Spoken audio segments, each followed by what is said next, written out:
Comme bonsoir à tous, j'espère que vous allez tous très bien. Bon, aujourd'hui, vous l'avez remarqué, vous l'avez vu sur la miniature, c'est pour ça que t'as cliqué, t'as vu le titre. Et là, je connais Qablek.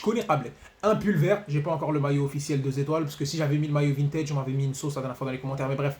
Le drapeau, toujours présent. Pourquoi? Parce qu'aujourd'hui, on va parler de l'Algérie. Oui, c'est le retour des vidéos sur l'Algérie sur ma chaîne. Ben oui, on va parler de Algérie-Sénégal. J'anticipe. Oui, il y a eu un match contre la Tanzanie. Oui, j'ai pas réagi à la liste. Oui, j'ai pas réagi à Guiri. Ça va venir, tranquille, détente, blaqal, sahbi, blaqal, ça va venir. Là, c'est le bled. Là, c'est le bled. Parce que pourquoi il s'est passé quoi là? On pourrait parler de match contre la Tanzanie, qu'ils ont envoyé l'équipe B, etc. Non, sauf que là, il y a une trêve internationale. Ça fait longtemps qu'on n'avait pas vu notre équipe. On voulait un petit peu les revoir parce qu'ils nous ont quand même fait kiffer pendant un bon moment et en plus c'est ton pays, donc tu t'es dit il y a une trêve internationale, un match officiel, un match amical. Bah paradoxalement c'est le match amical qui avait le plus d'enjeux, qui était le plus attendu. Mais il y aura des choses à dire sur le match contre la Tanzanie. Je l'utiliserai pour une mise en abîme sur le potentiel renouveau de cette équipe nationale et comment aborder la Coupe d'Afrique des Nations. Mais bon, ça, je t'ai fait un bon teasing, je sais, je suis fort, je suis fort, je suis fort. Faut respecter son engagement, je la ferai la vidéo. Mais blague, ça va venir. Mais aujourd'hui, on va parler du gros match, du choc de cette année, en tout cas pour nous, les Algériens, du gros match, du gros test entre l'Algérie et le Sénégal. Certes, c'est qu'un match amical, mais entre ces deux grosses nations du football, c'était un peu plus que ça. Parce que bah, d'un côté, tu avais le Sénégal, le champion en titre, qui devait, bah, au-delà de match dans le match, hein, bien sûr, c'était battre l'Algérie parce qu'on est un petit peu leur bête noire. Spoiler, bah, on l'a encore confirmé. Et aussi, bon, bah, continuer sa progression, se diriger vers la CAN où ils sont grandissimes favoris. Donc, bah, affronter une Algérie qui, même en tout cas avant le match, apparaissait comme une bête blessée qui est en train de justement de soigner ses plaies. Comment ils pourraient aborder ça? Et de notre côté à nous, bah, c'était une question de réaffirmer notre statut en disant que oui, ok, on a downgrade un petit peu après ce qui s'est passé à la Coupe du Monde, en fait, qu'on ne s'est pas qualifié à la Coupe du Monde, l'élimination précoce à la CAN, à la Coupe du Monde, d'autres équipes ont brillé. Le Maroc, le Sénégal aussi, la Tunisie, donc même le Ghana, même si Tunisie et Ghana, ils ne sont pas passés au second tour, mais quand même, il y a des équipes qui ont brillé, qui ont montré pas mal de choses. Donc, à ce moment-là, bah, l'Algérie avait perdu un peu de sa hype, avait perdu un peu de sa stature d'ogre africain entre mai 2019 et 2022. Donc là, c'était très intéressant pour nous de montrer qu'on est toujours là, capitaliser parce que on a vu ce que ça a donné avec l'équipe des remplaçants, qu'est-ce que ça va donner avec l'équipe des titulaires, jouer dans la difficulté, à l'extérieur, contre la meilleure équipe d'Afrique. C'était un gros test parce que là, t'engages un tout nouveau. Parce que là, on a vu, hein, là, c'est en train, ça se fait un petit peu doucement au début, mais on l'a quasiment acté, là c'est acté, on est en train de faire une transition, un changement de génération. C'est une nouvelle équipe qui est en train de se bâtir. On en parlera dans une autre vidéo, notamment sur les ambitions par rapport à la CAN, les CAN et même potentiellement à la Coupe du Monde, parce que franchement, on risque d'être surpris sur l'équipe qui pourra composer notre équipe nationale en 2026. Et là, on est vraiment à un tournant. Mais c'était intéressant au lieu de. Parce que tu pourrais continuer à affronter des équipes pour te refaire une santé, entre guillemets. Sauf que là, non. Moi, je trouvais très intéressant quand il envoie le Sénégal. Moi, je vais donner mon avis. C'est un match de foot, c'est un match amical. Personne n'a envie de voir son équipe perdre. Donc, d'un côté, moi, je m'étais dit, bon, j'étais tiraillé entre deux sentiments. Soit on va kiffer à regarder un gros match parce qu'on va affronter le Sénégal, c'est toujours bien de les voir jouer, etc. Donc jouer contre eux, c'est une belle affiche de prestige. Donc on va pas s'emmerder non plus à aller regarder des petits matchs un petit peu à domicile où tu vas juste te demander c'est quoi le score, tu vas jouer face à une équipe qui va plus défendre, bloc bas, et t'en tires pas grand chose, tu vas pas apprendre énormément de choses. Ou là tu vas affronter une grosse équipe où tu vas tirer plein d'enseignements et même d'un point de vue travail, l'équipe nationale, tu peux savoir, tu peux te situer. C'est en affrontant les meilleurs que tu peux te situer.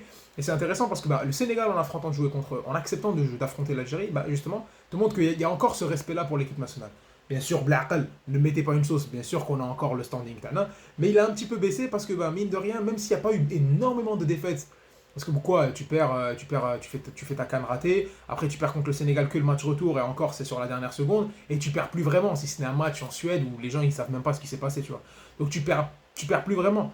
Pourtant, le niveau, en tout cas la hype et le prestige entre guillemets de l'équipe nationale était réduit, et voir une affrontation comme ça contre le Sénégal, une confrontation pardon, c'était très intéressant, tu vois. Mais d'un autre côté, je me suis dit, j'ai pas envie d'en prendre une tasse d'Aina, tu vois. Là, ils vont jouer dans leur nouveau stade, ils sont en pleine bourre, pleine dynamique. Nous, on se pose des questions, on est en reconstruction. En plus, t'as des petits trucs comme ça qui viennent te parasiter, tu vois. Genre, c'est quoi le gardien? Parce qu'on était encore en débat, il n'y a plus Mbolhe, donc c'est entre Mandrea et Zerba. Les deux, c'est pas des foudres de guerre, même si sur ce match-là, on a eu quand même une sacrée petite révélation. La défense, comment on va la faire? Le milieu de terrain, il y a pas mal de blessés, il n'y a pas Benasser, il n'y a pas Awar. Tu vois, Mahrez qui quitte son club, et en plus, on l'a vu, mariage un peu à l'EPA et tout. Donc bon, là, c'était. Là, je me posais quand même pas mal de petites interrogations. J'avais vraiment peur de me prendre une branlée, pour être sérieux, pour être honnête avec vous, mais finalement, Eh ben, ça n'a pas été vraiment le cas. Et ce match-là, il a pas mal, et je l'aurais dit encore une fois, pas mal d'enseignements. Petite parenthèse. Pourquoi il y a cet effet un peu glitch? Bon, au-delà du fait que j'ai voulu varier et que j'en avais marre du truc un petit peu noir, blanc, un peu flou comme ça et tout, bon, j'ai fait ça pour rendre hommage à la télévision nationale algérienne. Voilà, tout simplement. Ils nous ont diffusé un match complètement avec une qualité de merde. Je pense que c'est du 144p ou du 280p à l'époque. Tu vois, à l'époque, moi j'étais en Algérie, j'avais une connexion éclatée. Voilà, à l'époque c'était ça. On mettait en 280p. Et si t'étais chanceux, tu pouvais monter à 480, mais genre t'étais au max du max, frère. On a tous, tout le monde a switché sur la chaîne sénégalaise. Tout le monde a chuté sur la scène sénégalaise. Ça fait pas de toi un traître, ça fait de toi quelqu'un d'intelligent, mon gars. Parce que toi, tu t'es dit, mon pays qui s'est foutu de ma gueule en me mettant un score en police Arial, police 408, là, ils l'ont mis sur le côté, il est immense. Et finalement, tu n'avais même pas le score, tu sais même pas ce qui s'est passé. Et mieux, hein, c'est-à-dire qu'en préparant la vidéo, je m'étais dit, bon, la composition d'équipe, Taina, je l'ai. On va voir les statistiques pour parler. Alors, les statistiques sur ce match-là, on a que le nombre de corners, donc c'est 8 corners à 1, et on a, je crois, le nombre de cartons jaunes. Où le Sénégal en a un peu plus. C'est les seuls stats qu'il y a disponibles sur ce match. Voilà. Bref, on rentre. C'est 6 minutes, mais je pense que c'était une assez bonne introduction. La composition de l'équipe nationale algérienne, bah, on avait Mandrea dans les buts, une défense centrale avec Mandi Ben Sebaini qui a été réaxé, donc c'est son poste de formation, même s'il il a excellé sur le côté en tant que latéral gauche, mais il s'est réaxé en défenseur central axe gauche. Aït Nouri, de l'autre côté on avait Attal, milieu de terrain composé d'un Zerouki en 6, Fegouli, et c'était qui l'autre joueur? Shaibi, oh là là, je suis un fou. Fegouli et Shaibi, et l'attaque Benrahma, Bounjah, Riyad Mahrez. Voilà, et en face on avait du lourd, hein. Voilà, on avait du lourd, j'ai pas la... Voilà, t'avais du Sabali, t'avais du Edouard Mendy, t'avais du Sadio Mané, du Nicolas Jackson, du Pape Matar Sarr, t'avais du Iliman Ndiaye. Grosse équipe, grosse équipe, grosse équipe. À noter les absents du côté de l'Algérie, principalement, bah, t'avais l'absence de Aouar, t'avais l'absence de Benasser, et t'avais l'absence de qui encore? Bah, Aouar et Benasser, ça me semble. Bah, bon, oui, t'aurais pu avoir un Slimani, je pense. Ah, bah, Slimani, c'est un mètre, c'est un mètre. Slimani, absence de Slimani. Donc, c'était, on va dire, encore des joueurs très très importants. Bah, tu pas pour moi le meilleur joueur de l'équipe nationale, donc Benasser qui est pas là, et Aouar qui est pas là. Donc, petite parenthèse vite fait sur les absents, comme ça, bon, les absents, on va pas en parler plus que ça, on en reparlera peut-être dans l'autre vidéo concernant comment l'équipe nationale pourrait se préparer à l'avenir. L'absence d'un Benasser, bah, tu le vois tout de suite. Parce que ben, c'est un joueur qui est très très important pour nous. Au-delà de sa qualité technique, bon, on voit, il a un immense volume de jeu. Sans l'orientation de balle, c'est une sorte de. C'est un joueur qui est très très polyvalent parce que tu peux le mettre en numéro 6. Certes, tu peux, c'est pas son poste de ouf, mais tu pourrais le mettre en numéro 6, un petit peu regista, parce qu'il a une très bonne capacité à relancer, une bonne capacité d'élimination aussi. Donc, il est bien s'orienter, il se retourne très très très vite. Il a un gros volume de jeu. Tu vois, c'est un mec que tu peux mettre en double pivot. Il est très très bon double pivot. C'est un mec que tu peux mettre en numéro 8 à projection box-to-box parce que, bah, mine de rien, c'est une grosse frappe, gros caractère, etc. Donc, c'est un joueur qui est excellent. Malheureusement, bah, il est blessé, donc on risque de le récupérer. Ça va être un petit peu short. Donc voilà, donc Benasser, ça peut être très très intéressant. Ah oui, il y a eu l'absence de Ben Taleb, bien sûr. Ben Taleb, pour moi, j'en parlerai rapidement. L'absence de Ben Taleb, bon, ok, il vient de signer dans son club, donc ça met du temps à se relancer. Mais Bentaleb, pour moi, ça doit être le prochain numéro 6 de l'équipe nationale. Grand, fort, technique, parce que c'est un ancien numéro 10, belle vision de jeu, bon âme de capitaine, parce qu'il a toujours, il a été un petit peu capitaine à Schalke, il a été capitaine avec Angers, dans un club qui était complètement éclaté, il a quand même réussi à surnager, donc, la science de l'anticipation, etc. Donc avoir un milieu de terrain qui peut allier ce côté physique et ce côté technique, ça peut être intéressant. Et l'absence d'Aouar. Donc là, tu parles de normalement, tu peux refonder tout un milieu de terrain avec ça, hein, parce que tu mets un milieu de terrain Bentaleb, Aouar, Benasser, bah, ça peut être milieu titulaire de l'équipe nationale à la prochaine CAN, tu vois, normalement, s'ils récupèrent tous, ils récupèrent tous, tu vois. Sauf qu'on a eu de pas mal de bons enseignements. Parce que là, on a eu quoi au milieu de terrain? Ouais, on va passer directement au milieu de terrain. Tu as eu quoi au milieu de terrain? Ben, on a vu un Fegouli qui, pour son retour, parce que bah, Aouar était blessé, donc il fallait rappeler un numéro 8, bon, on a vu Fegouli qui, bah, on l'avait découvert dans ce poste un petit peu de relayeur à l'occasion de la CAN et il s'est prolongé jusqu'à la Coupe du Monde. Enfin, au qualif Coupe du Monde, bien sûr. On a vu un Fegouli très intéressant, parce que bah, il gardait toujours son volume de jeu, il n'avait plus la vitesse qu'il pouvait avoir avant, mais on a vu qu'il gardait toujours un bon volume de jeu, bien agressif, il donnait tout, voilà, tu vois, cette grinta, ce truc qui caractérise vraiment Araïs.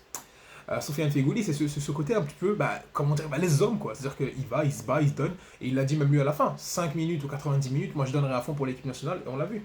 Belle capacité de relance, il faisait des bons appels dans l'espace, il orientait le jeu, il calmait, il apportait son expérience, et c'était une sorte de capitaine, de vice-capitaine sur le terrain, et ça c'est très très important pour une équipe, surtout quand tu as un capitaine, un peu comme Riyad Mahrez, qui bah, il y a différents types de capitaines, tu vois. Du capitaine un peu gueulard à la Ramos, genre du capitaine un petit peu leader technique à la Zinedine Zidane, un peu à la Messi. Tu vas voir un capitaine un peu comme Riyad Mahrez, bah, c'est un peu comme ça. C'est un joueur qui va être très fort tactiquement, c'est le meilleur joueur, fort techniquement, c'est lui le joueur différentiel, donc il va t'emmener de par sa capacité à te faire gagner, mais dans les moments un petit peu durs, bah, c'est peut-être pas sa force, tu vois. Et avoir un vice-capitaine comme ça, un capitaine dans l'âme qui, pour moi, s'il avait encore le niveau, parce qu'il a que 33 ans, il peut largement encore jouer relayeur à un bon niveau, peut-être pas au plus haut niveau, mais à un bon niveau. Il a choisi de rester en Turquie pour ses raisons personnelles, etc. Mais un mec comme ça peut t'apporter sa grinta, son expérience, sa légitimité et sa qualité, parce que très bonne qualité de relance, comme il a une bonne qualité de frappe, il progresse bien. Donc c'est très intéressant, tu vois. On a eu une bonne enseignement, on a eu Shaibi qui avait été utilisé face à la Tanzanie en tant qu'ailier gauche, voilà, toujours sur le côté gauche de l'attaque, donc cette fois-ci il était un peu plus reculé en termes de... C'était un peu numéro 8 à projection, sur le côté gauche pour aller essayer un peu aider Benrahma, donc il a reculé d'un cran, je trouvais très intéressant aussi, c'est lui qui marque bien sûr, je trouvais très intéressant, mais bon, lui on connaît ses qualités, belle prise de balle, il se projette bien, toujours, ça combine, ça manque d'automatisme bien sûr, mais je pense que ce joueur-là, on le voit, hein. Force de caractère, envie, détermination, c'est ce qu'il faut en fait dans la construction d'un groupe. Pour rester sur le milieu de terrain, la petite, on va dire, déception entre guillemets, c'est Ramiz Zerouki. Alors Ramiz Zerouki, moi, pendant longtemps, je l'ai défendu. En fait, il n'a pas une très très grande, on va dire, audience en Algérie. Enfin, les gens ne l'apprécient pas trop parce que c'est vrai que c'est pas un joueur qui va dire qui fait kiffer, tu vois, tout simplement. Déjà, même physiquement, tu vois, c'est pas quelqu'un qui va dégager. Enfin, physiquement, je parle pas de sa tête, tu vois, mais de ce qu'il peut donner, on voit que c'est quelqu'un qui va se donner, qui va essayer de gratter des ballons. Mais c'est pas non plus extrêmement fort dans les duels. C'est assez fort tactiquement parce qu'il a une formation en Hollande, ça joue maintenant, il a été transféré dans le club champion. Donc, dans le club champion de l'année dernière, donc on le voit assez intéressant dans ce qu'il pourrait apporter tactiquement. C'est un mec qui gratte les ballons, c'est un peu propre, c'est propre dans les relances horizontales, etc. Mais ça manque un petit peu de. Ça manque de. C'est quoi ce poulet, tu vois? Parce que ben, finalement, c'est un joueur que moi je pourrais dire c'est un 6 sur 10. Mais il va te donner tout le temps du 6 sur 10. C'est un joueur moyen. Voilà. Donc en termes de complément d'effectif, oui. Le mettre dans la rotation, oui, ça peut être intéressant. Il rentre, il peut t'aider dans une double pivot, il peut t'aider demain, voilà, si tu dois faire tourner, il a cette intensité, cette envie de bien faire, etc. Mais le mettre en numéro 6, je trouve que c'est compliqué. Physiquement, il n'est pas assez là. D'un point de vue caractère, ben, malheureusement, tu joues en Afrique, tu n'es pas obligé d'avoir un numéro 6 à la Guedioura, parce que là, il faut casser Smith. Tu n'es pas obligé d'avoir un numéro 6 à la Guedioura qui va venir casser, envoyer, ou à l'Amrabat, ou à toute proportion gardée à un Casemiro, tu vois, tu n'es pas obligé d'avoir ça. Bien sûr, on va pas faire la même erreur que ce que les gens ont pu faire pour France 98. Voilà, donc forcément le double pivot Vieira Makelele. Donc forcément, bah, ça doit être ça, tu vois, le Vieira Makelele. Ça doit être ça et c'est ça qui va gagner, tu vois. Peut-être pas France 98, tu m'as compris, mais en général, enfin, même si c'était pas Vieira Makelele, mais vous avez compris sur ce qui a suivi après. Donc on avait toujours ce double pivot assez costaud, tu vois. Une grande sentinelle et un mec autour qui gratte, le Pogba Kanté. Donc, et les gens n'ont pas voulu sortir de ça et on a considéré le milieu de terrain que comme ça finalement. Et non, bah, c'est pas le cas. C'est pas le cas, donc tu peux travailler autrement. Mais Ramiz Zerouki pour l'instant bah, ne me satisfait pas et bah, moi qui l'ai souvent défendu, bah, pour les gros matchs ça risque d'être assez léger parce que je l'ai vu rater des passes, se faire bouffer au pressing, en transition, tu sens qu'il peine un petit peu. Donc dans la rotation définitivement oui, par contre pour le garder en tant que titulaire, ça va être compliqué. Maintenant on va venir à la défense. Donc bon bien sûr tu as compris que on va faire une analyse point par point du match, hein. Tu l'as vu, tu l'as entendu. Voilà, je sais que c'est un petit peu désaccordé ce que je suis en train de faire. Je suis en train de parler de ce qu'ils ont pu apporter dans ce match-là, mais qu'est-ce qui s'est passé grosso merdo dans ce match, tu vois. C'est deux équipes qui sont affrontées, chacune avec ses armes, tu vois. Le Sénégal qui était venu confiant, dans une meilleure dynamique, avec des joueurs qui sont dans une meilleure dynamique. On peut peut-être même dire parfois des meilleurs joueurs que nous, tu vois, un meilleur banc que nous. C'est les champions en titre, donc ils sont venus, ils ont envoyé, ils ont déroulé, ils ont attaqué. Ils ont eu pas mal d'occasions qui ont eu du mal à concrétiser. L'Algérie a tenu, voilà, on va faire un petit résumé du match, un petit sum-up, voilà. L'Algérie elle a tenu. On a eu un très très bon gardien, on en parlera, là, j'ai fait par séquence, donc j'ai fait le milieu de terrain, donc je vais parler des autres secteurs du jeu. Donc l'Algérie elle a tenu, ils ont essayé de contrer comme ils ont pu, avec les petites occasions qu'on a eues, on a essayé de les avoir en transition, etc. Ça a été un petit peu dur. Au milieu de terrain, on n'avait pas nos meilleurs joueurs, même si je pense qu'on a fait le café. Ils ont attaqué, ils n'ont pas réussi à concrétiser leurs occasions. Les Algériens, eux, ont pu se montrer, on va dire, très combatifs. Ils ont réussi à gratter des ballons. Je trouve qu'on a très mal exploité la plupart de nos transitions. Je pense que l'action avec Bounjah, on l'a encore. Ben Rahma qui fait un bon match. Donc on n'a pas très très bien exploité tout ça, mais on s'en sort parce qu'on aurait pu perdre 1-0 à la mi-temps si ce n'est pas le très bel arrêt de Mandrea. Tu viens dans la deuxième période, toujours aussi joueur, tu essaies le Sénégal, toujours aussi joueur. Toi, tu essayes de te battre. Je suis pas en train de rentrer dans la caricature où nous, on n'a rien fait, on est resté à attendre. Eux, ils ont fait qu'attaquer. Non, non, non, bien sûr que non. L'Algérie a essayé de jouer, on a fait des occasions. Mais on a réussi en même temps à les anesthésier un petit peu. C'est-à-dire qu'ils se sont montrés un peu plus dangereux que nous, voire plus dangereux que nous. Sauf que bah, finalement, c'était pas si décisif que ça. Tu vois, ils étaient plus dangereux, ils avaient plus la balle, ils se procuraient plus d'occasions, mais c'était pas quelque chose qui pouvait te faire complètement basculer. Parce qu'en défense, on a bien tenu, au milieu de terrain, on s'est bien battu. En attaque, bah, on n'a pas su vraiment concrétiser, si ce n'est ce très beau coup franc de Riyad Mahrez qui dépose cette balle sur Shaibi. Le gardien, je suis désolé, hein, le meilleur gardien 2021, tout ce que tu veux. Là, Mendy, il se foire complet, Edouard Mendy. Là, c'est une belle tête, mais Mendy peut faire mieux. 1-0, l'Algérie, ça tient. Et à la fin, tu gagnes le match. Voilà, c'était pour le gros résumé, entre guillemets. Mais je préfère quand même parler de secteur par secteur. Alors, on va parler de la défense.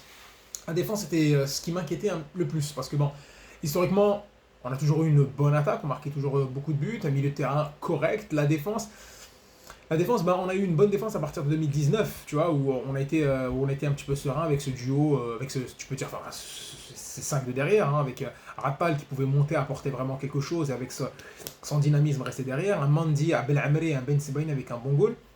Là, on l'a vu sur les derniers matchs, surtout les matchs qu'on avait joués face au Niger, où on se faisait complètement perforer, c'était compliqué. Ben Sebaini qui doit retrouver ses repères, un Mandi qui est en manque de rythme et qui n'est pas aussi rapide qu'il pouvait l'être avant. Tu vois, donc c'est assez compliqué, voir s'entendre avec le nouveau gardien.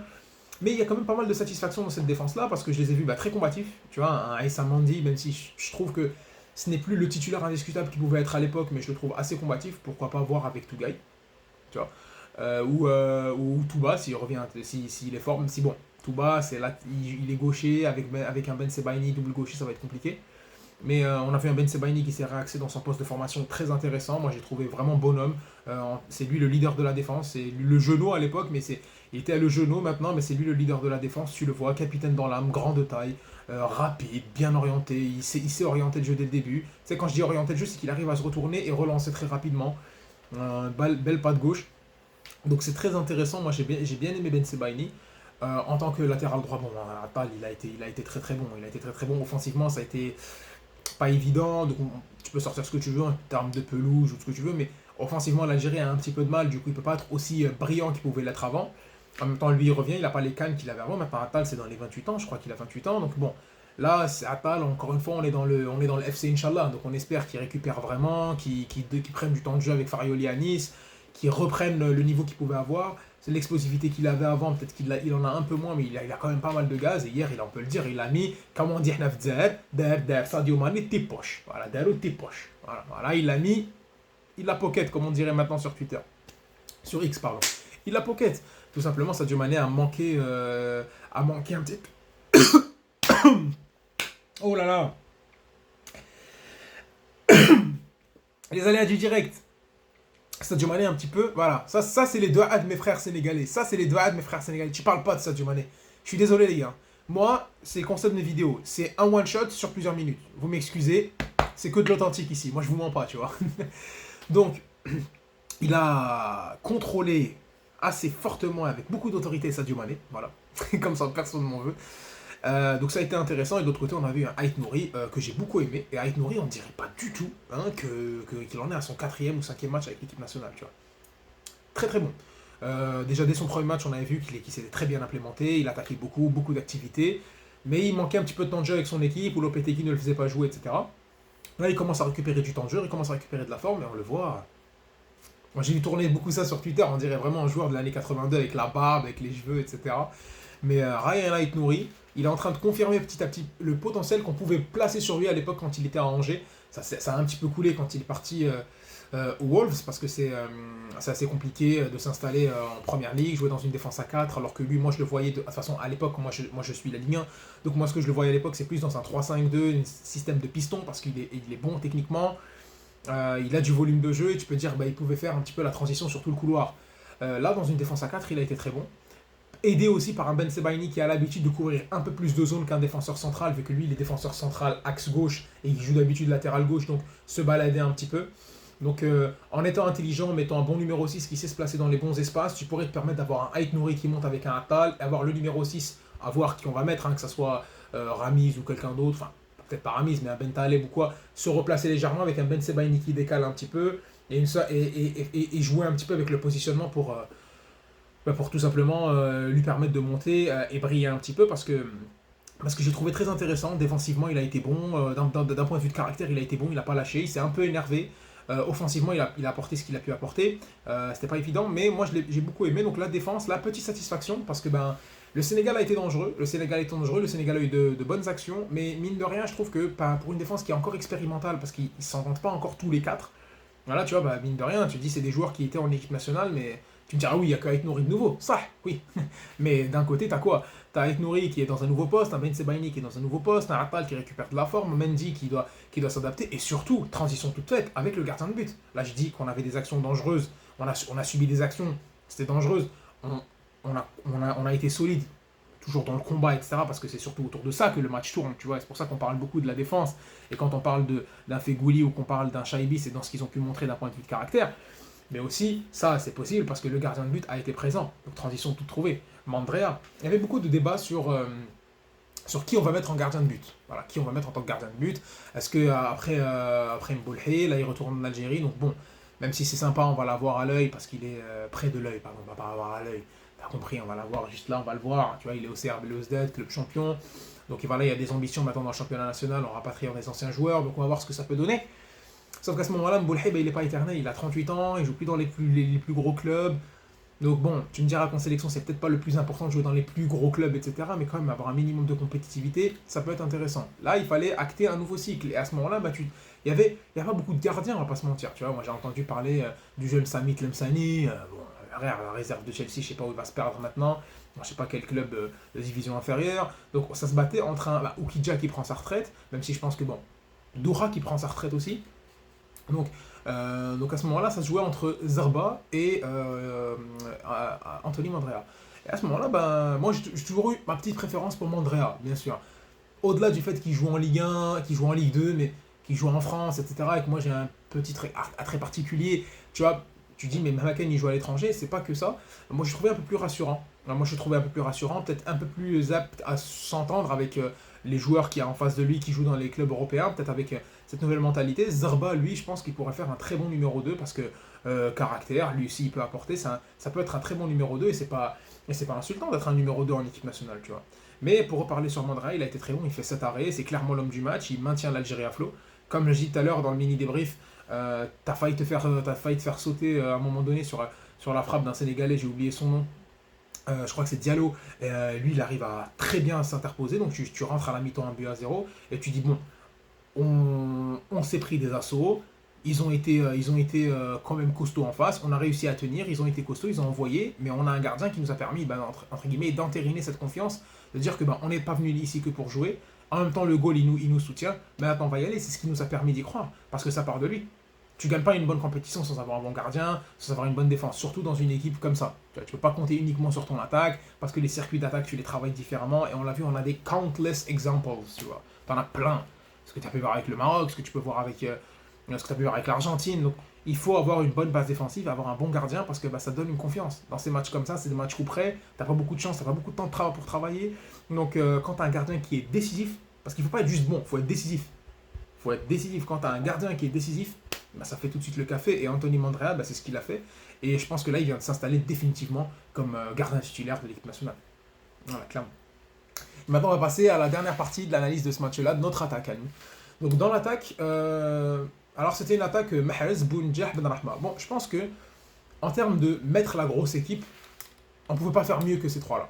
On ne pouvait pas faire mieux, en tout cas, selon moi. Bien sûr, chacun va avoir sa petite sensibilité. Tu vois, voilà, moi j'aime pas trop Benjah, ouais, Mahrez, peut-être qu'il faudrait un petit peu le titiller, mettre Bouanani, voilà, bon, Benrahma il joue, mais uniquement en attendant Belaïli. Ok, bon, c'est vrai, il y a des questionnements. Moi je pense que sur ce match-là, tu ne pouvais pas faire mieux.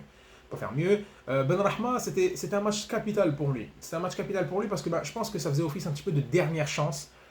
Parce que sur lui, il n'a jamais réussi à s'implémenter comme il faut, quoi. C'est-à-dire qu'il a toujours tourné autour de l'équipe nationale. Quand il n'était pas là, l'équipe elle gagne. Elle gagne la CAN. Elle est impressionnante. Quand il n'arrive pas à prendre sa chance. On le voyait à l'époque faire des grosses saisons à Brentford. Il n'arrivait pas à s'exprimer de la même façon en équipe nationale, même contre des équipes plus faibles. À la maison, tu gagnais 4-5-0. Ah, oui, oui, cette époque a existé, les gars, ça fait pas si longtemps, mais on va y revenir, Inch'Allah, Inch'Allah, Inch'Allah. Voilà, donc même là, maintenant, il fait une grosse saison avec West Ham la saison dernière, bof, la début de saison bon, solide avec West Ham, donc t'arrives pas à le voir, cette liberté qu'il a. Là, c'est le côté percutant, combinaison dans les petits espaces, cette belle vision de jeu, on l'a vu la semaine dernière faire une sublime passe pour son coéquipier, donc pour Jared Bowen, donc on n'arrive pas à voir ça en équipe nationale, et là, c'était un petit peu sa dernière chance. Je te fais confiance, je te mets face à une grosse équipe, là, tu vas avoir un peu plus d'espace. Voilà, on va voir ce que ça peut donner. Et moi, j'ai trouvé intéressant. Je pense que c'est l'une de ses meilleures prestations en équipe nationale. Tu vois.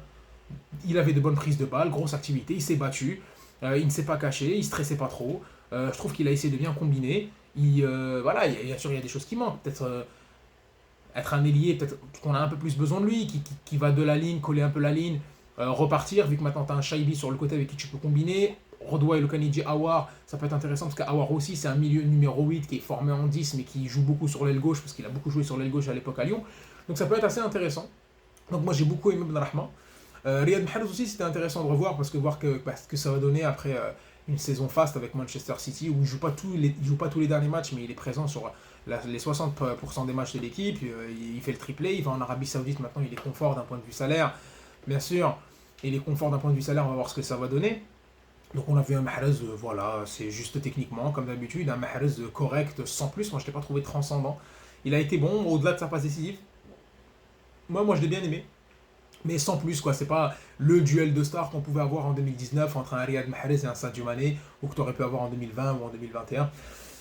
C'est comme ça, mais bon, j'ai trouvé un bon Mahrez.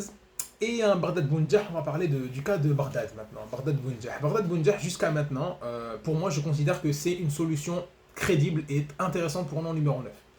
Il rate beaucoup, il a raté une action de rattrapage, il manque d'efficacité. Ok. Sauf que Bounjah t'apporte quelque chose que on n'a pas d'autre attaquant qui peut apporter ça.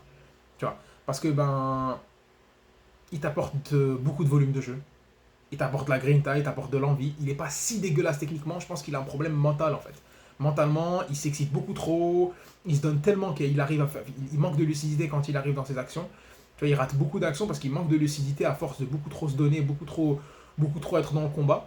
Je pense qu'il gagnerait à être un peu plus cadré, à se reposer un peu plus et avoir des joueurs qui courent un peu plus avec lui pour le soulager un petit peu de tout le travail qu'il fait. Moi, je le trouve encore assez intéressant dans cette dimension où il va harceler les défenseurs, il va étirer le bloc. On se souvient ce qu'il a fait hier, avec une équipe moins forte qu'en 2019, mais ce qu'il avait fait contre le premier match face au Sénégal, où on connaît tous l'anecdote, où Kalidou Koulibaly lui dit mais arrête, tu fais que nous presser, tu fais que nous agresser. Je pense qu'un Bounjah peut encore apporter ça. D'un point de vue duel aérien, il n'est pas dégueulasse. Et il apporte un petit peu cette dimension physique qu'on n'a pas en attaque. Mahrez c'est frêle, bon Belaïli on ne sait pas ce que ça va donner, ça va revenir. Mais tu peux pas tout le temps compter sur lui. Ben Rahma c'est frêle un petit peu. Milieu de terrain hier, c'était pas solide physiquement, même si ils sont présents, mais bon. C'est la réalité de l'Afrique finalement. Tu vois, tu peux pas toujours jouer sur des terrains, des très bons terrains où tu peux exprimer ton côté technique. Tu vas jouer face à des équipes qui vont te rentrer dedans. Des fois, tu vas devoir exploiter des ballons un petit peu compliqués. Et un joueur comme lui, ça peut être intéressant, tu vois. Voilà. Bien sûr que c'est pas parfait. L'action qu'il a avec Zerouki, elle est dégueulasse. Zerouki, il a lui remet mal, même lui aussi, il joue pas bien le coup. Il manque un petit peu ses actions. On voit que voilà, c'est compliqué pour lui. Il n'est pas non plus aidé parce que l'attaque, elle n'est pas super bien animée comme elle pouvait l'être à l'époque, évidemment. Mais moi, je le trouve encore intéressant et moi, je le garderai dans le groupe. Tu vois, parce que maintenant, t'as qui comme numéro 9? Andy Delors, il est parti s'enterrer. Slimani, qui reprend à peine du temps de jeu avec Kouritiba. Il n'a pas encore commencé à jouer, il est sur son transfert. On attend Gouiri, là, j'en parlerai encore. C'est pas un 9, les gars, arrêtez. Il peut jouer en 9, mais c'est pas un 9. C'est un mec qui est formé en tant que second attaquant, un peu sur l'aile gauche. Voilà, maximum, c'est un 4-4-2, voilà, avec une pointe et lui plus second attaquant sur le côté gauche, ou dans un 4-3-3 à gauche, lui, il rentre beaucoup.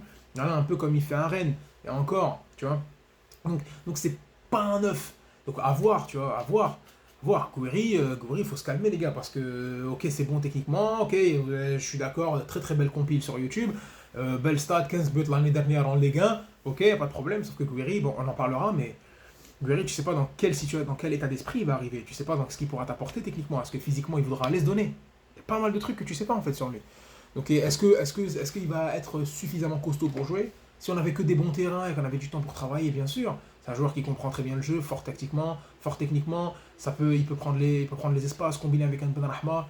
Ça peut être très intéressant. Mais pour l'instant, il faut se calmer. Voilà, il suffit pas de faire un bon crochet, une bonne finition pour dire que c'est bon, c'est le numéro 9 l'équipe nationale. On n'est pas sûr de son poste, on n'est pas sûr de son état d'esprit, comment il va être utilisé. Calmos. Pour l'instant, on n'a pas vraiment de numéro 9, tu vois. Le petit Amora, c'est plus un complément sur le côté que tu peux utiliser, ou peut-être un second attaquant que tu peux mettre en fin de match, parce que pour l'instant, ça reste un super sub. Et le jeune Moussa Bakar, on ne sait pas ce que ça donne.